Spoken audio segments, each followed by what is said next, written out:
사설 나온 것들 소개를 좀 빨리빨리 하면서 진행을 하겠습니다.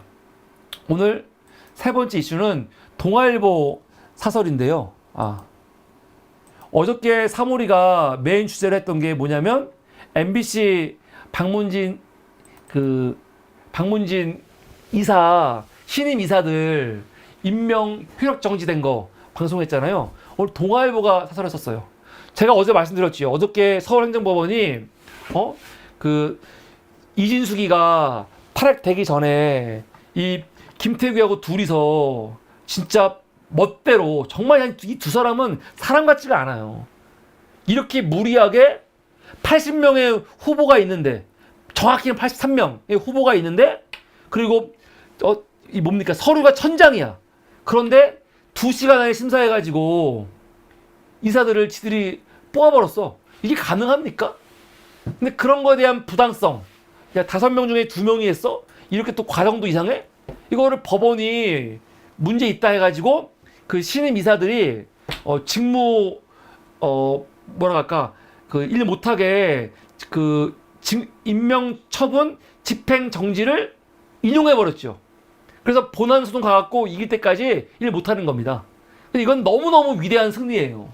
저는 진짜 서울행정법원 판사들 너무 당연한 판사를 한 거지만 너무 잘한 거예요. 이건 진짜 내가 봤을 때 정말 과장이 아니고 나라를 구하는 이 판결이었어요. 진짜로 너무 중요한. 그러는 바람에 MBC 박문진 이사들이 앞으로 한 6개월에서 1년은 계속 유지가 될 수 있습니다.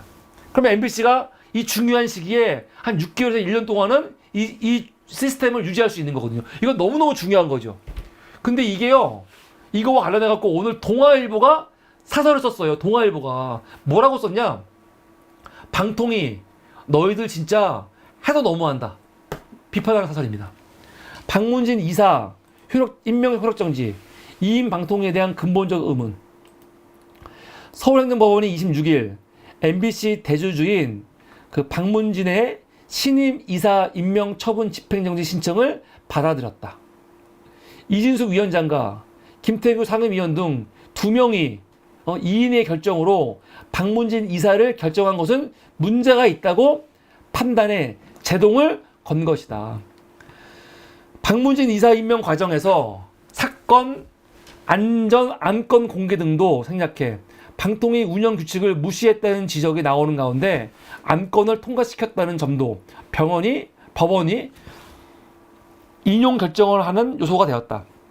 당시 지원자 83명의 서류가 1000장에 이르는데 2시간 안에 심사했다는 말이 나올 정도로 졸속 논란이 컸다. 이 같은 결과는 방통위를 기형적으로 운영한 정부가 자초한 것이다. 동아일보 오늘은 양비론도 없어. 그냥 이 정부가 문제다. 지난해 방통위가 권태선 박문진 이사장, 권태선이가 아직 임기가 1년 남았는데 그냥 무조건 잘라버린 거 아닙니까? 해임 뒤 후임자를 임명한 것에 대한 집행정지 사건에서 법원이 신청을 받아들인 것도 2인 체제는 입법 목적을 저해할 우려가 있다는 이유였거든요. 똑같은 겁니다. 그러니까 지금 작년이건 지금이건 행정법원이 방통위 앞으로 2인이서 2명이서 결정하지 마. 그걸 모두 박은 거죠. 법원의 이번 결정으로 지난달 31일 방통위가 임명한 신임이사 6명은 본안 판결이 나온 뒤 30일이 되기까지 임기를 시작할 수 없고 기존 이사들이 계속 자리를 지키게 됐다. 이게 대단한 거죠. 원래 기존 이사들이 지금 임기가 다 끝났거든요. 다 끝났어. 윤석열이 이런 짓거리 안 했으면요. 지금 자연스럽게 박문진 이사들 임기 다 끝나고 사람 바뀌는 거거든. 근데 오히려 이 사람들이 임기가 한 1년 늘어났습니다. 본원소송까지 박문진 이사 임명이 무효라는 판결이 나올 경우 그동안 2인 체제의 방통위가 내린 주요 결정들에 대해서 줄줄이 적법성 의문이 제기될 것이다. 굉장히 중요합니다. 지금 YTN 아예 민영화 시켰죠? 그것도 되돌릴 수 있는 거죠. 되돌려야지. 방송과 통신의 융합 환경에 대응하고 방송의 자유와 공익성을 높일 목적으로 설립된 방통위의 모습이 참담하다. 참담하죠. 그래서 이진숙이가 헌재 가갖고 탄핵이 되건 탄핵이 안 되건 관계없습니다. 이준석 돌아와도 어차피 김태우하고 두 명이서 하는 거거든요. 김태우하고. 그 두 명이서 아무것도 못해요. 하면 안 되는 거야, 이젠. 하면 또 탄핵해야지 뭘. 하는 거 다 위법인 거죠. 불법인 거야. 근데 민주당이 지금 난 그래서 지금 신중해야 돼요. 지금 민주당이 방통위원 국회 측에서 3명 지금 추천하는 거거든요. 추천하려고 지금 하는 움직임이 있는데 과연 추천을 할 필요가 있을까? 저는 할 필요 없을 것 같아. 사실은 당연히 해야 되는 건데 윤석열이 먼저 했죠. 최민희를 임명 안 했잖아. 법안에 언제까지 임명하라는 말이 없으니까 임명 안 했다고 그 지랄 했거든요. 그럼 일단 똑같은 거야. 우리도 국회에서 언제까지 추천할 말 없으니까 추천 안 할래 하고 추천 안 하면 돼요. 안 하고 방통위는 그냥 이 정권 끝날 때까지 식물로 놔두는 게 나아. 차라리 놔두는 게 나아. 저는 정말 제가 단호하게 말합니다. 민주당이 방통위 이 국회에 목 3명 임명하지 마라. 지금 민주당 계속 임명하려고 하고 있거든요. 지금 임명해갖고 방통위가 제대로 작동하도록 하려고 하고 있는데 그거 할 필요가 없어요. 임명하지 마라. 임명하지 마라. 그래서 방통위를 아예 그냥 식물로 만들어버리는 게 훨씬 나아요. 저런 방통위는 그냥 아무것도 못해야 돼. 그게 낫다. 그 말씀 드립니다. 이게 오늘 3번째 이슈였고요. 다음 4번째 이슈는 한겨레와 경향신문 사설인데요. 김문수예요. 김문수가 문제가 많다는 건 엄청 많이 알았지만 어저께 청문회가 있었죠. 야, 청문회 보고 진짜 대단하죠. 김문수의 과거 발언들 뭐 반노동, 반노조, 구구 뭐 이상한 말도 안 되는 말들 많은 거 다 알아. 근데 그거에 대해서 반성이 없어요. 반성이 없어. 야, 어떻게 이럴 수가 있지? 진짜 너무한 것 같아요. 아니, 이런 인사가 인사청문회를 한다는 자체가 사실은 모욕적인 거예요. 이게 말이 돼요? 한겨레 반노동 넘어 노조 혐오 구구 편향 김문수 장관 안 된다. 김문수가 어저께 청문회를 했는데 거기서 반노동 넘어 노조 혐오 구구 성향 보냈다는 거죠. 과거의 발언이 당연히 중요해. 김문수는 뭐라고 하냐면 과거의 나와 지금의 나는 다르다 그러는데 웃기지 소리 하고 있어요. 과거의 행적들을 왜 조사해가지고 이거 갖고 왜 청문회를 합니까? 과거에 그 사람이 살아온 인생이 지금의 그 사람인 거예요. 근데 김문수 진짜 웃기죠, 이 새끼. 과거의 나와 지금의 나는 다르대. 무슨 개소리야. 김문수 뭐라고 했냐? 2022년도 하이트 진로 화물 노동자 파업할 때 불법 파업엔 손해배상 폭탄이 특효약이다. 대법원이 국가폭력으로 인정했던 2009년도 쌍용차 사태와 관련해서 쌍용차 노조는 자살특공대이다 라고 비아냥거렸습니다. 근데 이거에 대해서 김문수 사과나 반성 그런 거 없지요. 지금 뭐라고 하냐? 그때 상황이 많이 달랐다. 유체 이탈식 화법을 보이는가 하면 쌍용차 노조 혐오 발언과 관련해서는 내가 반성할 문제가 아니다. 본인들이 그렇게 행동한 것이다. 박근혜 탄핵 관련해서 뭐라고 합니까? 박근혜 탄핵은 진짜 웃겨. 박근혜 탄핵한 거는 탄핵 관련해가지고 뭐라고 하냐? 탄핵 사유가 잘못된 거래요. 그래서 역사적으로 재평가 받을 거고 박근혜가 뇌물이면 나도 뇌물이래. 그게 무슨 말이냐면 박근혜가 받았던 당시 상황은 그 시대에 그럴 수 있는 거야. 그럼 나도 뇌물이게? 그러고 있어요. 이게 무슨 개소리야? 어느 모로 보더라도 김 후보자는 노동부 장관으로 부적절한 인물이다. 극단적 이념 평양과 뒤틀린 노동관으로 점철된 인사에게 이런 중책을 맡겨서야 되겠는가? 그는 청문회에서 노동자의 실질 임금이 2년 연속 감소했다는 말을 처음 듣는다고 했다. 어떻게 이걸 처음 듣죠? 실태 파악 제대로 못하고 있으면서 뭘 하겠다는 건가? 윤석열 대통령은 이제라도 김 후보자 지명을 철회해야 마땅하다. 경향신문도 비슷한 거죠. 반노동 막말 잘못 없다는 김문수. 이래도 장관 시킬 건가? 노동정책을 이끌 수 없는 부적격자라는 사실이 이번 청문회로 더 드러났다는 거죠. 과거 노동자, 여성, 참사 유가족 등을 상대로 지속적으로 악의, 혐오적 발언 쏟아냈죠. 2020년 7월 세월호 기억공간을 두고 재해봤으면 걷어치우라고 했어요. 어떻게 이런 말을 하죠?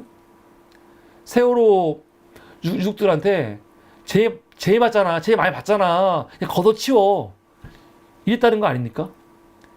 광화문 광장에 추모 공간을 만드는 건 잘못됐다라고 이 문제를 사과를 거부했습니다.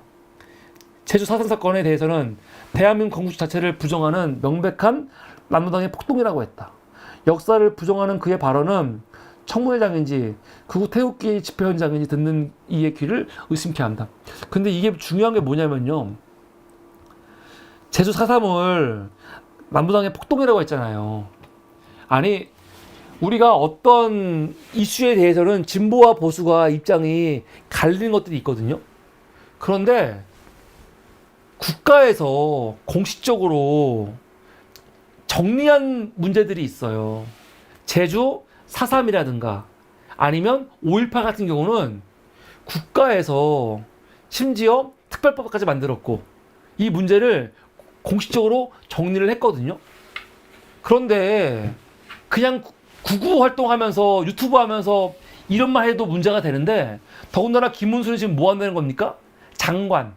대한민국의 장관을 하겠다는 새끼인데, 대한민국에서 공직자를 하겠다는 새끼가 대한민국 정부가 공식적으로 인정하고 법까지 만들어가지고 지금은 이제 예우하고 있는 사건들을요, 남로당의 폭동이라고 말하는 거 이거 맞습니까?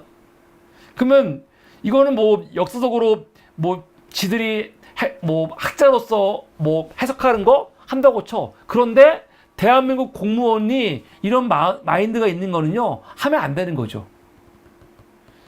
5.18하고 제주 4.3은요 더 이상 건드리면 안 돼요.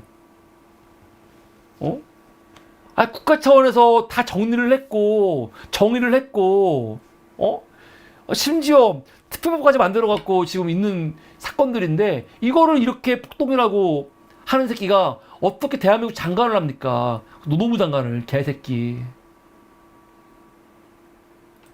노란봉투법 당연히 반대하죠. 시행되면 엔간한 기업은 한국에 오지 않고 우리 기업도 많이 해외로 나가게 될 것이다. 아니, 지가 노동부 장관이지 산자부 장관이 아니잖아 지금. 차라리 산자부 장관이라든가 본인이 그런 쪽이면은 이해를 하겠어. 근데 노동부 장관이 어떻게 노란봉투법에 대해서 이렇게 말할 수가 있습니까? 김 후보자는 언어모로 보나 국무위원으로서 무자격자다. 우리 사회의 극단에 선 그가 사회적 대화와 합의가 필수인 노동정책을 이끈다는 것은 생각만 해도 아찔하다. 지금이라도 철회해야 마땅하다. 만일 그를 기어코 임명한다면 노동자에 대한 명백한 선전포고가 될 것이다. 이게 오늘 사설입니다. 이게 4번째 이슈였습니다. 정말 기가 막히죠. 자, 4번째 이슈까지 하는 사이에 우리 아까 우리 박승훈님 인사드렸고요. 그리고 K조선 버핏님 오셨습니다. 박승훈님께서 민주당 목 추천 쪽으로 가는 모양이라고. 아까 그 방심이요? 방통이요? 제가 근데 걱정이 뭐냐면 방통위를 제가 민주당이 추천하면 안 되는 이유가 뭐냐. 윤석열이 우리가 한 짓을 봤잖아요. 국회에서 추천을 했어. 그럼 윤석열이 그 사람들을 다 제대로 임명할 거냐? 믿을 수가 없어요. 최민희 의원을 7개월 동안 임명을 안 했거든요. 그러면 어떤 일이 벌어지냐면 국회에서 3명을 추천한단 말이에요. 그러면 야당이 2명, 여당이 1명 추천할 거란 말이야. 그럼 동시에 3명을 추천하겠죠. 근데 윤석열이 3명을 받아갖고 어떻게 하느냐? 야당에 추천한 사람은 임명 안 하고 국민의힘이 추천한 사람만 임명할 수도 있어요. 그러면 국민의힘 사람들로 3명 만들어지는 거거든. 그럴 수도 있어. 사실 그렇게 안 하고 5명 다 돼도 지 멋대로 할 수 있거든요. 멋대로 할 수 있지만 저는 그럴 필요가 없다는 거예요. 지금 되게 좋은 게 뭐냐면 3명을 임명을 안 했잖아요. 지금 겨우 2명이잖아요. 겨우 2명. 그러니까 2명이기 때문에 아무것도 못하는 거거든요. 근데 야당이건 여당이건 1명이라도 더 임명해갖고 그럼 3명이 만들어지잖아. 3명이 만들어지면 그걸 핑계로 또 아마 지들이 또 다 할 거란 말이에요. 3명은 괜찮지 그렇게. 근데 그렇게 할 필요가 없다는 거예요. 이 정부가 정상이 아니잖아. 사실은 이런 건 말이 안 되는 거거든요. 원래 당연히 야당목 여당목 추천하면 임명이 맞는 건데 윤석열 정부가 이런 짓거리를 먼저 했단 말이야. 야당을 추천해도 임명을 안 할 수가 있네? 지금까지는 그런 거를 우리가 몰랐어요. 설마 임명을 안 하겠어? 근데 임명을 안 했었거든 지금까지. 그러니까 이미 그 대통령하고 국회는요 신뢰가 끝난 거예요. 윤석열 이 새끼 믿을 수가 없는 거야 이제. 이 새끼는 임명 안 할 수도 있어요 진짜로. 이 뻔뻔한 새끼. 이거 어떻게 믿어 전 파란치한 새끼를요. 그러니까 아예 이렇게 민주당이 임명 안 해버리면 돼요. 임명 안 해버리면 돼. 아니면 지금 법안 하나 말을 하는 거예요. 법안 만들어 놓고 이거 통과시킨 다음에 윤석열한테 통과시켜. 그런 다음에 하면 돼. 예를 들어서 무조건 방통위는 5명에서 의결한다. 뭐 그런 식으로. 5명 중에 4명이 4명이 뭐 찬성해야 된다. 뭐 그렇게 만들어 버려야 돼. 안 그렇고는 괜히 지금 이런 상황에서 할 필요가 없습니다. 이렇게 기형적으로 만든 게 얘들이 한 거거든요. 방통위는 지금 기능 안 하는 게 나아요, 차라리. 아무 기능도 안 하는 게 나아. 지금 방통위가 무슨 기능을 발휘하면요, 더 문제가 돼요, 더 문제가. 제 생각입니다. 여기까지고요. 오늘 5번째 이슈입니다. 5번째 이슈, 이거 되게 중요한데, 요번에 프랑스에서 텔레그램 그 창업자죠. 텔레그램 창업자인 파벨 드로프가 요번에 체포됐습니다. 프랑스에서. 텔레그램 대표 체포. 한국도 플랫폼 익명 범죄 척결 나서야 한다. 근데 이게 되게 사실은 복잡한 문제라고 생각이 들어요. 복잡한 문제.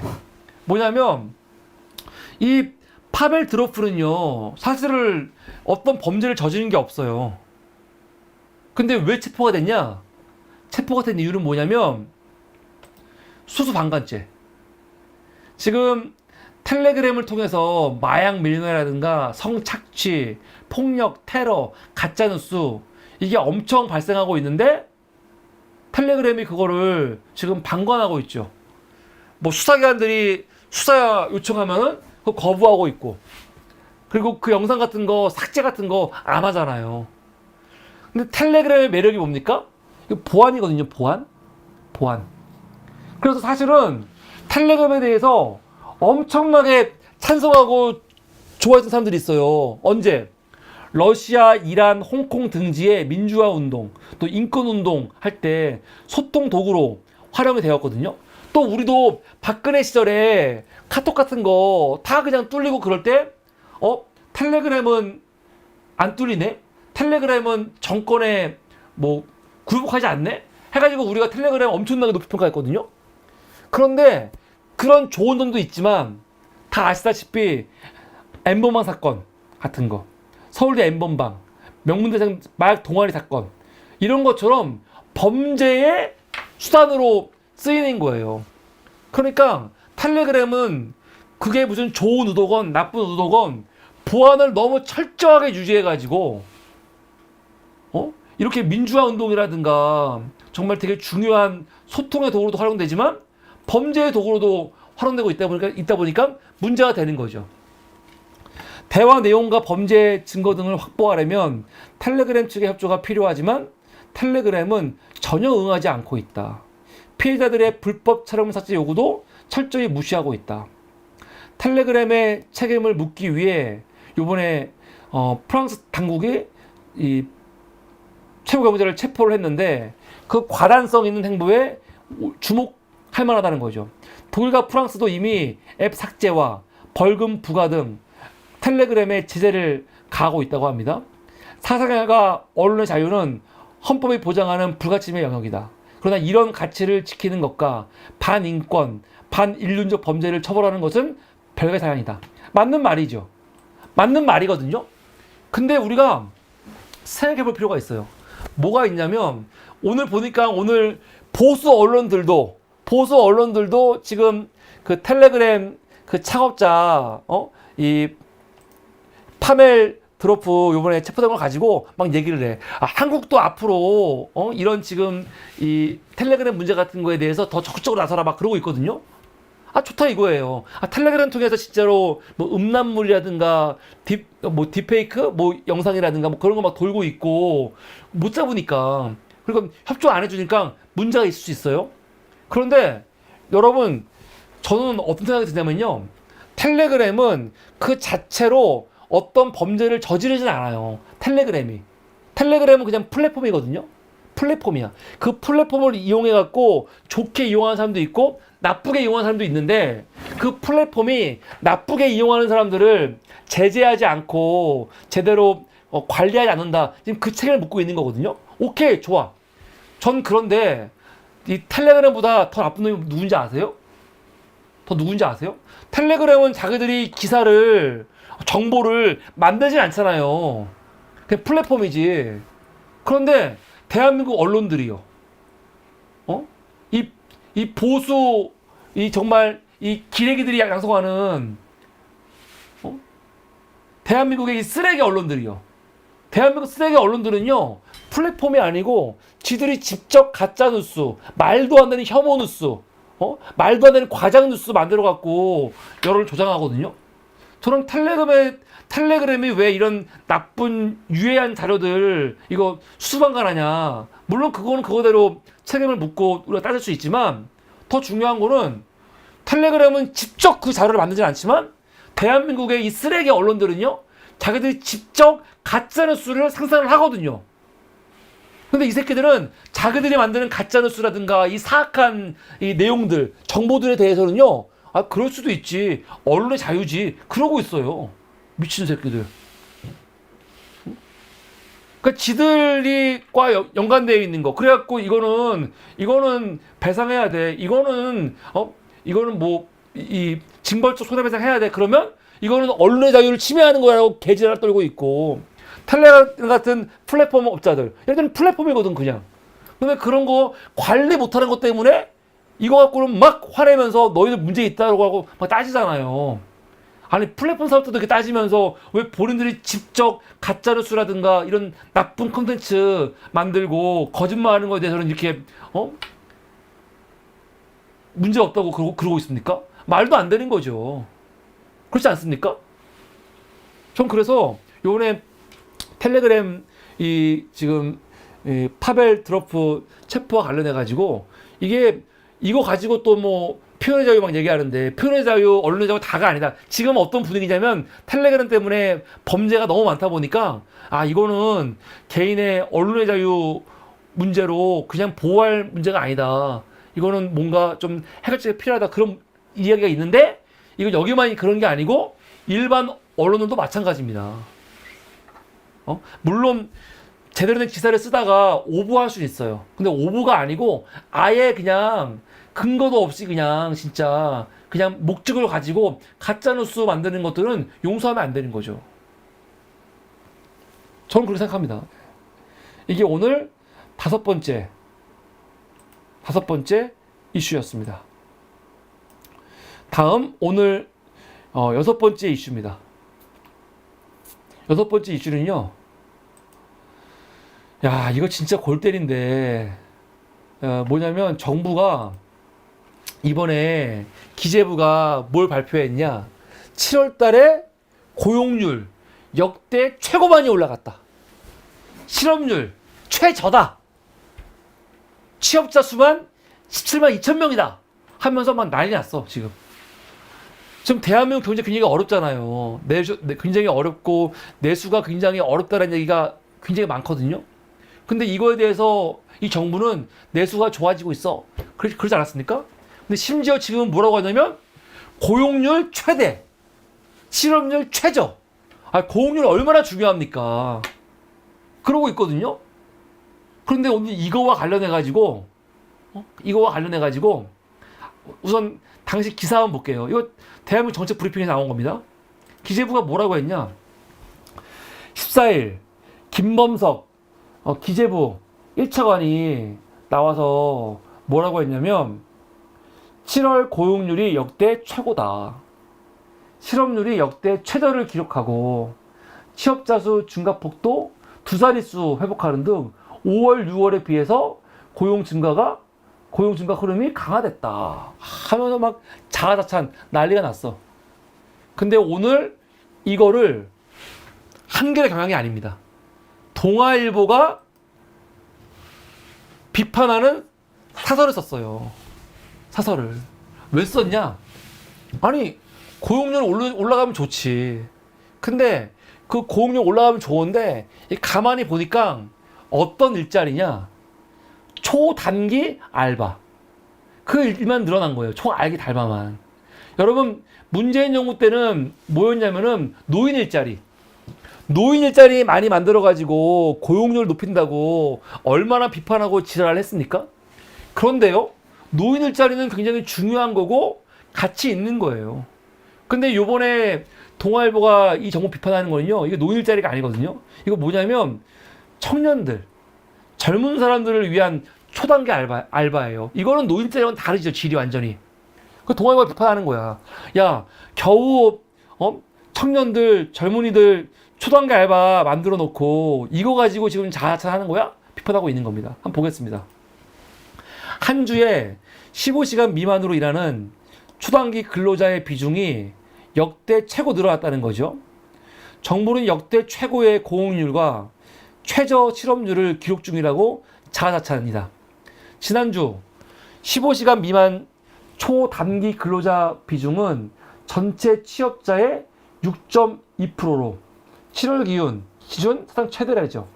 반면에 36시간 이상 일한 근로자 비중은 18.4%로 가장 낮았대요. 그러니까 무슨 말이냐면 초단기 알바가 지금 엄청나게 늘어났다는 거죠. 고용당국은 취업자 수 1년 전보다 17만 명 증가했고 고용률 60.3%로 30개월 연속 역대 최고, 실업률 2.5% 역대 최저라고 그 고용 성과를 자랑하고 있는데, 그게 OECD 그 방식으로 평가하면 오히려 한국은 취업자 수가 16만 명 감소한 거래요. 네? OECD, 우리가 보통 OECD 기준으로 하잖아요.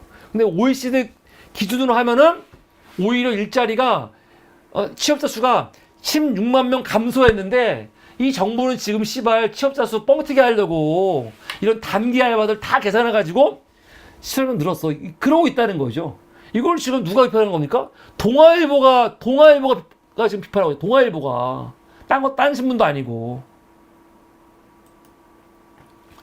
취업을 포기하고 그냥 쉬는 15에서 29세 청년은 전체 청년 인구의 5.4%로 7월 기준으로 최고치다. 이런 엄혹한 현실 대신 분식된 일자리 통계를 토대로 정부가 정책을 펼 경우 잘못된 처방을 내릴 가능성이 크다.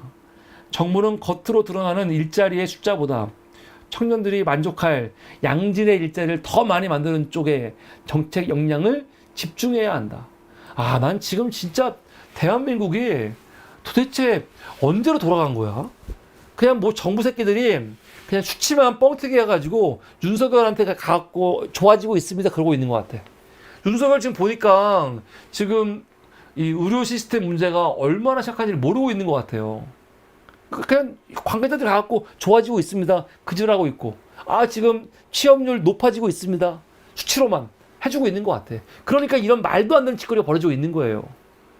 코로나 지금 벌써 엄청나게 지금 코로나 환자들이 지금 막 늘어나고 있죠. 그런데 지금 그 역학조사 하고 있습니까?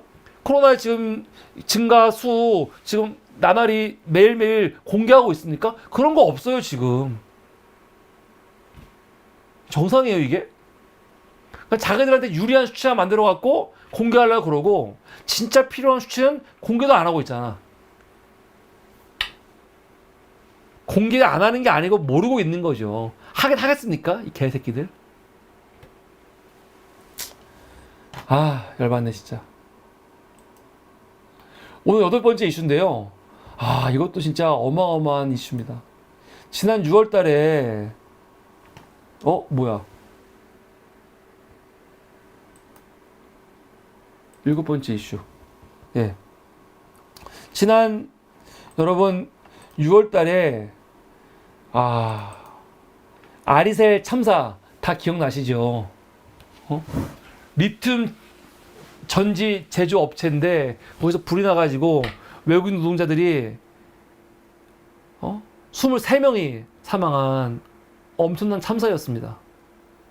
근데 그 참사 현장 CCTV를 보면은 되게 가슴이 아픈 게, 언론들은 뭐라고 하냐면은 불 난 다음에 대피할 뭐 시간이 없었다 그러는데 그렇지 않아요. 시간이 없지 않았습니다. 왜냐면은 불 나자마자 도망갔으면 돼.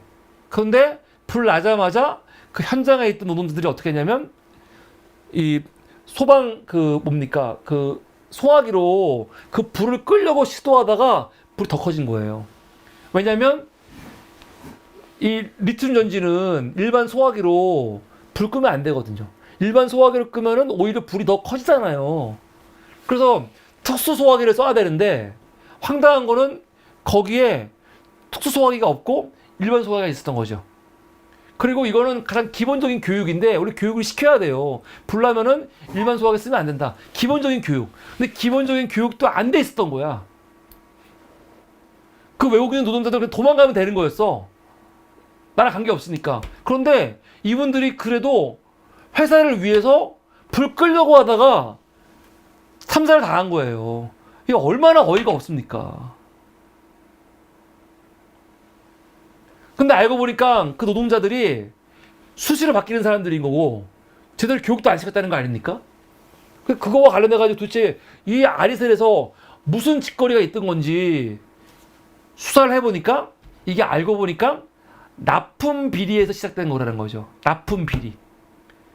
이 아리셀이 군에 이 리튬 전지를 납품하는 업체인데 이 새끼들이 불량품을 만들어가지고 납품 날짜를 어긴 거예요.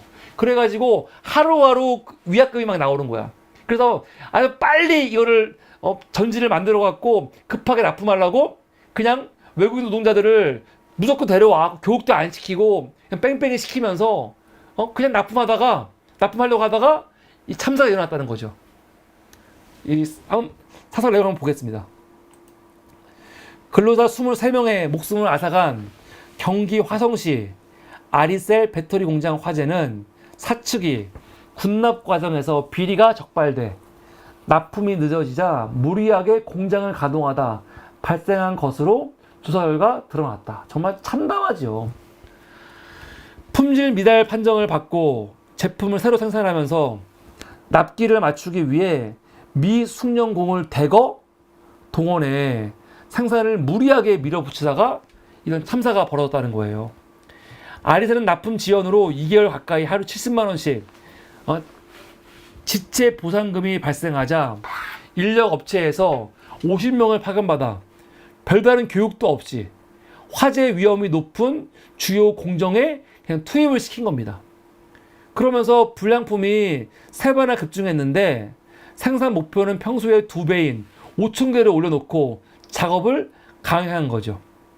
불량 전지가 나오면 망치로 때리거나 적당히 용접해 납품용으로 분류했다. 특히 리튬 전지 재료는 기계 설비를 통한 정밀한 절단이 중요한데 아리셀 근로자들이 직접 작두로 자랐다는 거 아닙니까? 그러니까 이 리튬 전지가 얼마나 불안정하겠어요.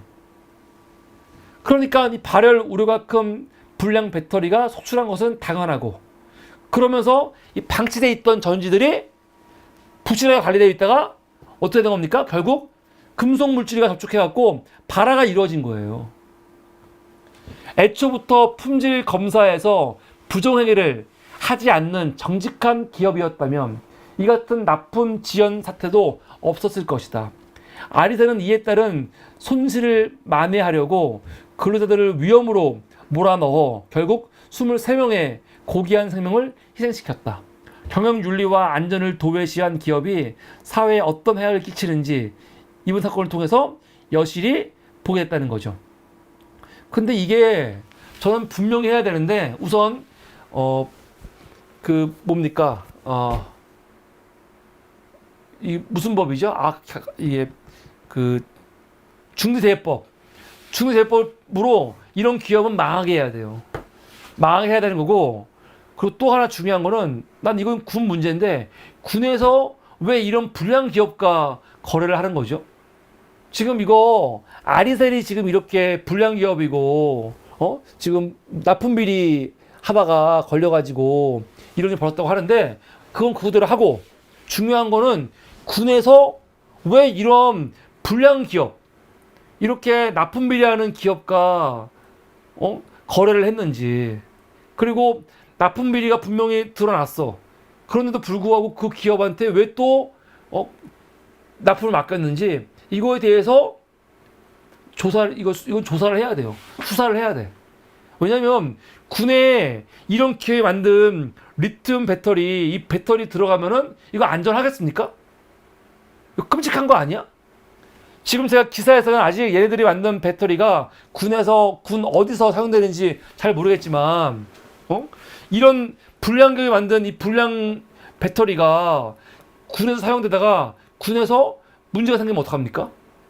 난 그래서 이 문제가 여기서 끝나면 안 되고, 군에서 이 아리셀이라는 불량 기업과 계약 맺은 거, 그 과정, 거기에 누가 개입했는지, 어떤 일이 있었는지, 그런 것까지 다 파악해야 된다. 저는 그렇게 생각합니다. 굉장히 중요하다. 이게 오늘 7번째 이슈였고요. 이제 오늘 마지막 사설입니다. 마지막 사설. 마지막 사설은요, 중앙일보 사설인데 이게 일리가 있습니다. 뭐냐면 방송 정쟁의 과학은 실종, 상임위 분리해라. 이거 뭐냐면 지금 과방위 말하는 과방위. 중앙일보는 이거를 쓴 이유가 뭐냐면 민주당이 지금 너무 과방위에서 언론 관련해 가지고 너무 지나치게 이 뭐라고 할까, 지금 과방위를 운영하고 있다, 그 비판하려고 하는 건데 얘네들이 말하고자 하는 건 다 빼버리고 여기서 지적하고 있는 그런 내용만 보면은요 일리 있는 게 있어요. 뭐냐면 과방위가 원래 뭡니까? 과학기술정보방송통신위원회거든요. 그런데 그 맨 앞에 뭐가 들어가? 과학이 들어가요. 과학기술이. 과학기술이 먼저 들어가고 그 다음에 과학기술정보, 그리고 방송통신이거든요. 그런데 지금 우리 과방위는 우리가 봐도 역할을 어떤 거 하고 있어요? 다 지금 방송 관련해서만 하고 있잖아요. 왜냐면 지금 뭐 윤석열이 방송 장악하려고 애를 쓰고 지랄하고 있으니까. 중앙일보는 과방위가 왜 과학기술은 안 하고 있고 왜 방송 쪽만 하고 있냐고 지금 막 난리치고 있지만, 이거는 과방위 잘못이 아니에요. 문재인 정부가, 윤석열 정부 들어와갖고 지금 방통위 통해갖고 이런 지랄 연명을 떨고 있는데, 당연히 지금은 과방위가 방송통신 쪽에 집중하는 거 너무 당연한 거죠.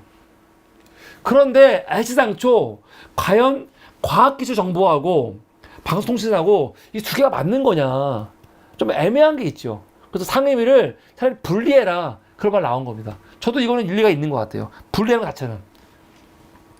내용 보겠습니다. 여의도에서 과학기술이 실종이 됐다.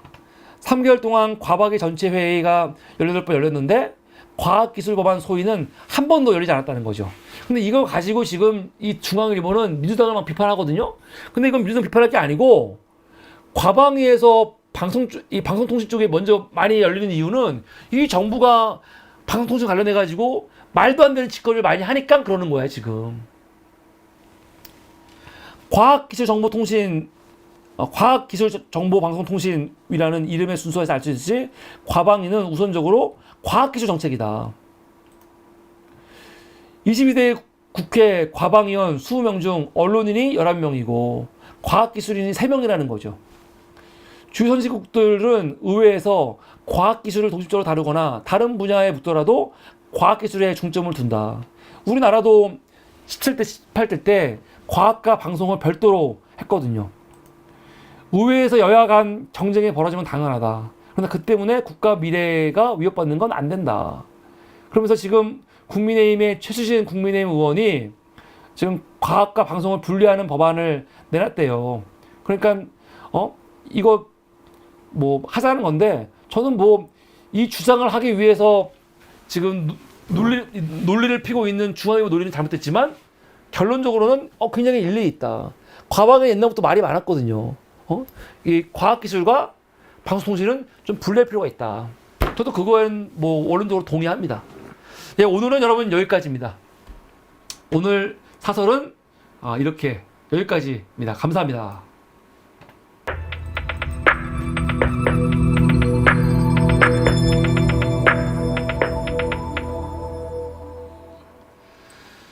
네, 지금 시간 많이 갔네요. 이 늦은 시간까지 여러분 함께 하신 여러분 감사하고요. 오늘 방송 마치기 전에 광고 좀 할까요?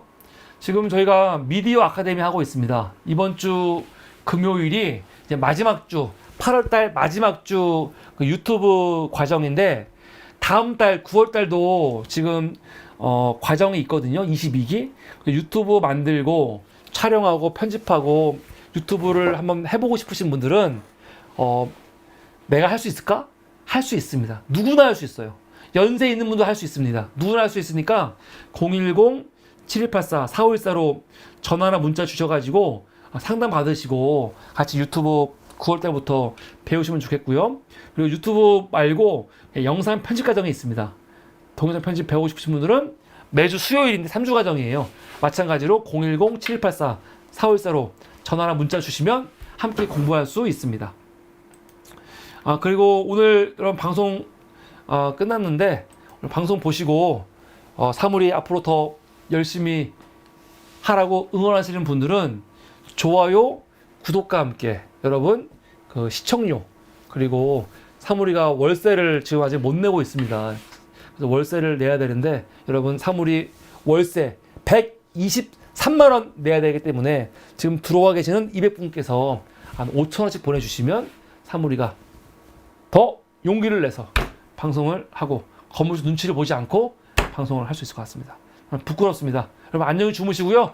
오늘 방송은 여기서 마치겠습니다. 지금 우리 사람 ING 종편 사물이 라이브에 들어와 계시는 분들 감사합니다. 오늘 방송은 여기서 마치겠습니다. 여러분 감사합니다. 안녕히 주무세요. 안녕히 계세요.